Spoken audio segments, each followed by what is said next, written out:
ঈমান, আমল ও আখলাকের উপর বয়ানের মধ্য দিয়ে চলছে 52তম বিশ্ব ইজতেমার দ্বিতীয় পর্ব। টঙ্গীর তুরাগ তীরে এ পর্বে অংশ নিচ্ছেন দেশের 16টি জেলার মুসল্লি। শুক্রবার হওয়ায় আজ ইজতেমা ময়দানে ঢাকা ও গাজীপুর সহ বিভিন্ন এলাকার বিপুল সংখ্যক মানুষ জুমার নামাজে অংশ নেন।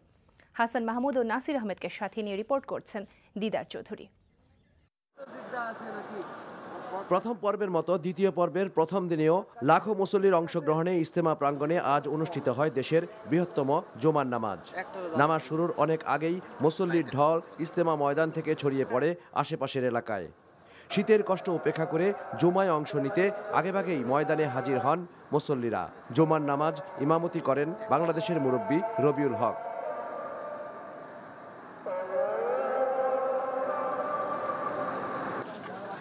এর আগে ফজরের নামাজের পর আম বয়ানের মধ্য দিয়ে শুরু হয় 52তম বিশ্ব ইজতেমার দ্বিতীয় পর্বের প্রথম দিনের কর্মসূচি। ইজতেমায় আগত মুসল্লিদের ইসলাম ধর্মের অনুশাসনে নিজেদের মধ্যে পরিপূর্ণভাবে ঈমান আর আখলাক প্রতিষ্ঠার উপায় নিয়ে দিনভর চলছে আম বয়ান।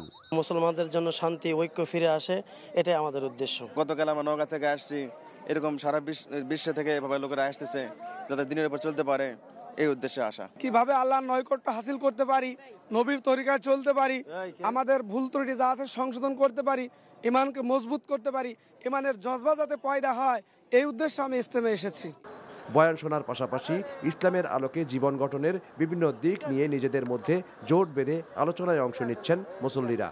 প্রিয় নবীর আদর্শে জীবন গঠন ও দিনের দাওয়াতের মধ্য দিয়ে আল্লাহকে রাজি খুশি করে পরকালের শান্তি পাওয়াই এখানে আসা মুসল্লিদের একমাত্র চাওয়া। সত্য কথা চলি, ইনশাল্লাহ আমাদের কোনো অভাব থাকবে না, আর আমরা আখেরাতও পাবো, দুনিয়াও পাবো, এই হিসেবে আছি। আল্লাহর হুকুম কিভাবে আমরা মানতে পারি, কি করলে আমরা আল্লাহর জান্নাত পাওয়া যাবো, জাহান্নামতে আমরা মুক্ত পাবো, এই জন্য আমাদের এই ফিকির নিয়ে ইয়াত আসা আর কি।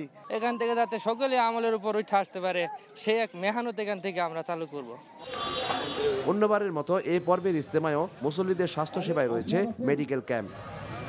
নিরাপত্তায় নিয়োজিত রয়েছে র্যাব ও পুলিশ সহ প্রায় 12,000 আইনশৃঙ্খলা বাহিনীর সদস্য। রোববার আখিরি মোনাজাতের মধ্য দিয়ে শেষ হবে এবছরের বিশ্ব ইজতেমা।